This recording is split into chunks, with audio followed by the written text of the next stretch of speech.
नमस्कार दोस्तों, स्वागत है आपका अपने यूट्यूब चैनल द वैदिक कॉलेज में। और हम लोग पढ़ रहे हैं लूसेंट के एंशंट इंडियन हिस्ट्री। और उसमें हम लोग जो टॉपिक कवर कर रहे हैं वो है आपका सोर्सेज ऑफ इंडियन हिस्ट्री। उसमें अभी हम राइटर्स के बारे में पढ़ रहे हैं कि कौन कौन से राइटर्स ने क्या क्या किताबें लिखी हैं और क्या क्या सोर्सेज हैं। तो हमने लास्ट वीडियो में चाइनीज़ राइटर्स देखा था, चाइनीज़ और तिब्बतियन राइटर्स। आज हम लोग अरेबिक राइटर्स के बारे में पढ़ेंगे। ठीक है, एक बार फिर याद दिला दूं आपको कि आपको जो भी राइटर है उसका नाम याद रखना है, उसने कौन सी किताब लिखी है वो याद रखना है, किसके बारे में लिखी है वो याद रखना है। बस मेन यही चीजें होती हैं। ठीक है, चलिए अरबिक राइटर में सबसे पहले हम लोग पढ़ेंगे सुलेमान के बारे में। एक अरब मर्चेंट था और उसने अपना ट्रैवल अकाउंट लिखा है। वो इंडिया के कोस्टल एरियाज में गया, 851 एडी में आया था। किसके टाइम पे? प्रतिहार किंग मेहर भोज वन के टाइम पे। वो फिर अमोघ वर्षा राष्ट्रकूटा रूलर जो था उसके कोर्ट में भी रहा। ठीक है, और उसकी माइट और प्रॉस्पेरिटी से बहुत ज़्यादा इम्प्रेस हुआ। उसने जो किताब लिखी वो है सिलसिला उत तारीख। ये नाम आपको याद रखना, सिलसिला उत तारीख किसने लिखी है? सुलेमान ने लिखी है। सिलसिला सुलेमान नाम मिलता जुलता था, आप ऐसे याद रख सकते हैं। He describe the conditions of the entire 9th century. 9th century में जो भी चल रहा था वो सब बताया उसने, है ना। उसने पाल, प्रतिहार, राष्ट्रकूटा डायनेस्टीज के बारे में भी लिखा है। उसने पाल अंपायर को रुहामा लिखा है, गुर्जर प्रतिहार को जुर्ज लिखा है ना। उसने ये लिखा है कि जुर्ज के पास फाइनेस्ट हॉर्सेस होते थे, मतलब गुर्जर्स के पास फाइनेस्ट हॉर्सेस होते थे। और उसने डेक्कन के किंग वल्लभ राज को बलहारा लिखा है। ठीक, और हिंद महासागर के बारे में उसने क्या लिखा है? दरियाए हरगंद, हरचंद भी बोल सकते हो, हरगंद भी बोल सकते हो, है ना। तो ये कुछ एक चीजें हैं जो आपको इसके बारे में याद रखना है, सुलेमान के बारे में। ठीक है, मेन आपको उसकी किताब का नाम याद रखना, सिलसिला उत तारीख, है ना। किसके टाइम पे आया था वो आया था मिहिर प्रतिहार किंग मिहिर भोज वन के टाइम पे। ठीक, और उसका कंटेम्प्ररी और कौन था आपका? उसका कंटेम्प्ररी और था आपका वल्लभ राज। ठीक, चलो अगले कौन राइटर था? इब्न खुर्दा खुर्दाद बी। देखो ये अरेबिक नाम है, अगर गलत भी प्रोनाउंस कर रहा हूँ तो कोई बात नहीं, आप खाली नाम याद रखो, इब्न खुर्दाद बी। अरबियन जोग्राफर था ये। ठीक, उसने किताब कौन सी लिखी? किताब अल मसालिक व ममालिक। कौन सी किताब? अल मसालिक व ममालिक। इसका मतलब क्या है? ये तो अरबिक नाम है, इंग्लिश में नाम होगा book of roots and kingdoms. इसमें इसने जो उस टाइम पे इंटर कम्युनिकेशन का सिस्टम होता था, है ना, जैसे आज टेलीफोन है, इंटरनेट है, उस जमाने में क्या तो होता था, जो भी इंटर कम्युनिकेशन का सिस्टम था लोगों का, उसके बारे में डिटेल में लिखा है। और ये फर्स्ट अरब जोग्राफर था जिसने कि इंडियन हिंदूज की 7 कास्ट के बारे में मेंशन किया है। ठीक, अल बिलादुरी। इसने कौन सी किताब लिखी? फतह अल बल्दान बल्दान।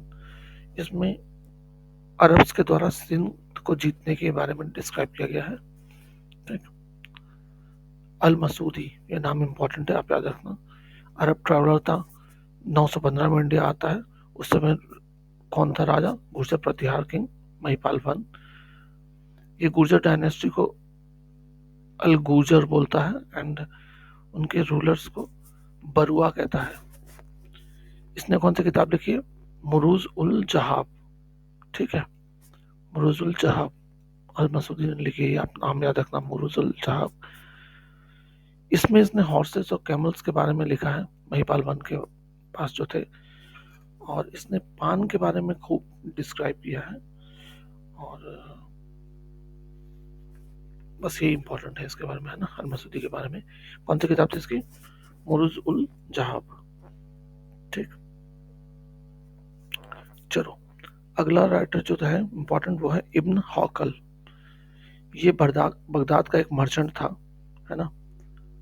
ये बगदाद से इंडिया आया था, बाय डिफरेंट रीजन। ये पहले यूरोप गया, फिर अफ्रीका गया, फिर इंडिया आया। वो राष्ट्रकूटास के एरियाज में विजिट करता है, और इसने जो किताब लिखी है उसका नाम क्या है? अस्कल अल बिलाद। इसने सिंध का एक नक्शा भी तैयार किया, है ना। पहला पर्सन था जिसने, जो अरब जोग्राफर था, जिसने कि डिफाइन करने की कोशिश की इंडिया की लेंथ और ब्रेड्थ को। ठीक,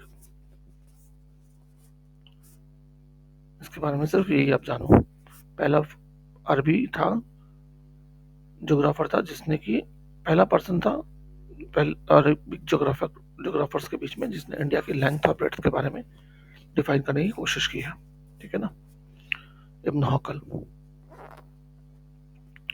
अब अगला हम पढ़ते हैं अल-बरूनी। ठीक, अल-बरूनी आपने कई बार नाम सुना होगा। इसका पूरा नाम था अबू रहान मोहम्मद इब्न अहमद अल-बरूनी। अल-बरूनी का मतलब होता है उस्ताद, है ना, टीचर या मास्टर। इसका जन्म हुआ था खीवा, ख्वारिज्म, उज्बेकिस्तान में। इस मोहम्मद गजनी ने अपने कब्जे में कर लिया था।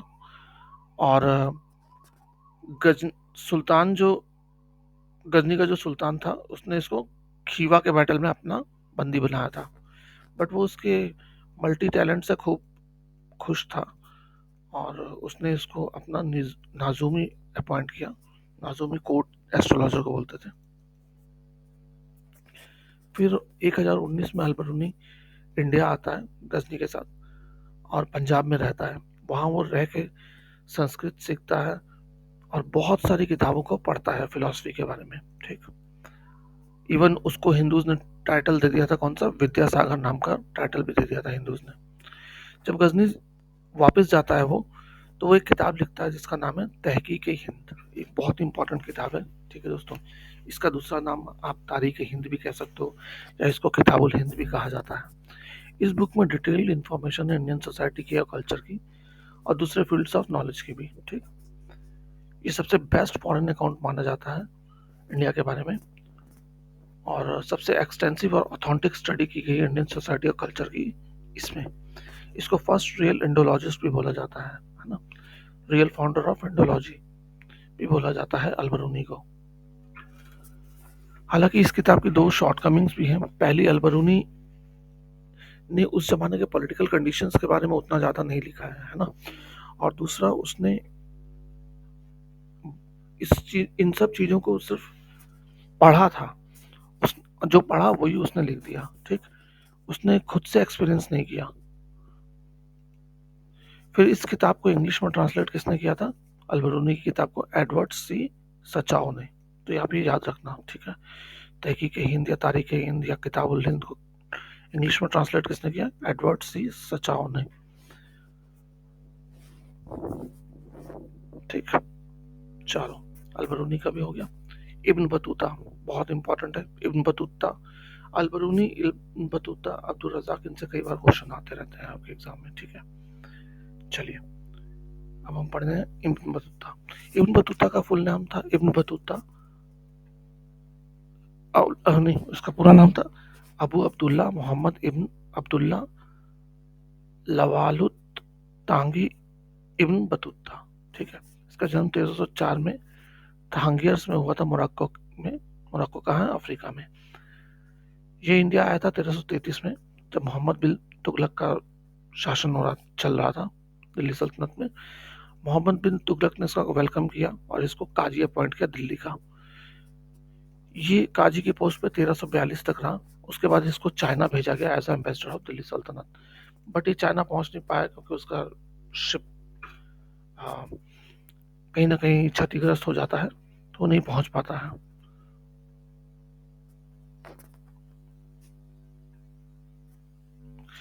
और इसने एक किताब लिखी है बहुत ही फेमस, रिहाला। ठीक है, और रिहाला में इसने मोहम्मद बिन तुगलक के बारे में बहुत कुछ लिखा है। इसने वो रीजंस और सर्कमस्टांसेस बताए हैं जब कैपिटल को दिल्ली से ट्रांसफर कर दिया गया था देवगिरी या दौलताबाद। फिर 1345 में यह जाता है गयासुद्दीन मोहम्मद दमगान शाह की कोर्ट में। ये कहाँ का सुल्तान थे? मदुरई के। फिर ठीक है, फिर 1353 में ये मोरक्को वापस चला जाता है और 1369 में इसकी डेथ हो जाती है। ठीक, मेन इसमें क्या आपको याद रखना है, काजी था। ठीक, 1333 में आया था, रिहाला बुक लिखी है इसने, मोहम्मद बिन तुगलक का कॉन्टेम्पररी था। ठीक, यही सब चीजें आपको याद रखनी है मेन। फिर अगला एक इम्पोर्टेंट राइटर है आपका शिहाब अल दीनुमारी। ये डमेस्कस का रहने वाला था। ये कभी इंडिया नहीं आया, इसने सिर्फ जो लोग इंडिया आके वापस जाते थे दमास्कस, ये सीरिया, उनसे सुन सुन के उसने इंडिया के बारे में लिखा। और इसकी किताब का नाम है मसालिका अबसारी ममालिका असर।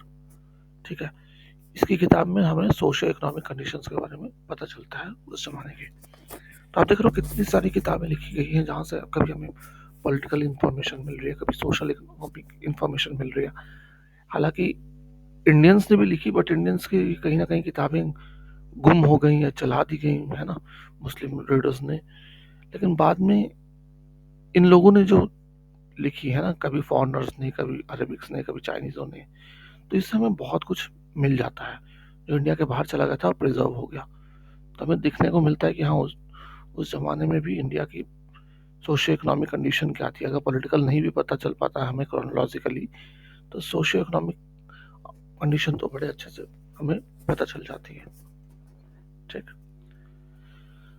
अब आपका लास्ट रह गया है अब्दुल रज़ाक। ठीक, अब्दुल रज़ाक का जन्म हेरात में हुआ था अफगानिस्तान में 1413 में। वो काजी था किसके कोर्ट में? शाहरुख के कोर्ट में। शाहरुख कौन था? तैमुरलंग का बेटा था। ठीक है, और समरकंद का सुल्तान था।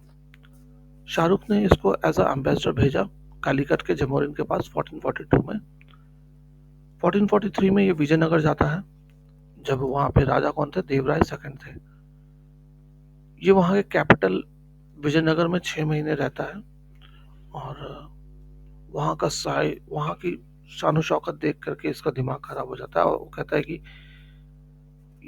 The city is such that I has not seen nor ear had heard of any place resembling to it upon the whole earth. वो कहता है कि ऐसा कोई ना तो जगह देखी है, ना कभी सुना है ऐसी जगह के बारे में पूरी पृथ्वी पे, ऐसी कोई जगह नहीं है।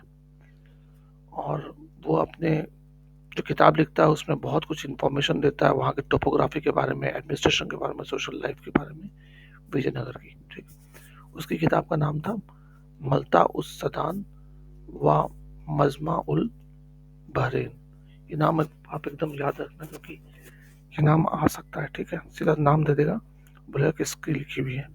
मल्ता उस सदन व मजमा उल बहरेन, क्या मतलब है? Rising of two precious star and conjunction of two seas. ठीक है, इसमें ये एकदम डिटेल में लिखता है हमारे टाइम ट्रेड के बारे में जो इंडियन ओशन में चलता था उस जमाने में 14-15 सेंचुरी में। ठीक है, तो ये था दोस्तों अरब राइटर्स के बारे में जिन्होंने इंडिया के बारे में लिखा है। होप आपको ये पूरा क्लियर हो गया हो। 1 से 2 बार सुन लो, अगर आप शाम के टाइम के पास ही देख रहे हो ये वीडियो तो that is more than enough. Thanks for watching. जय हिंद।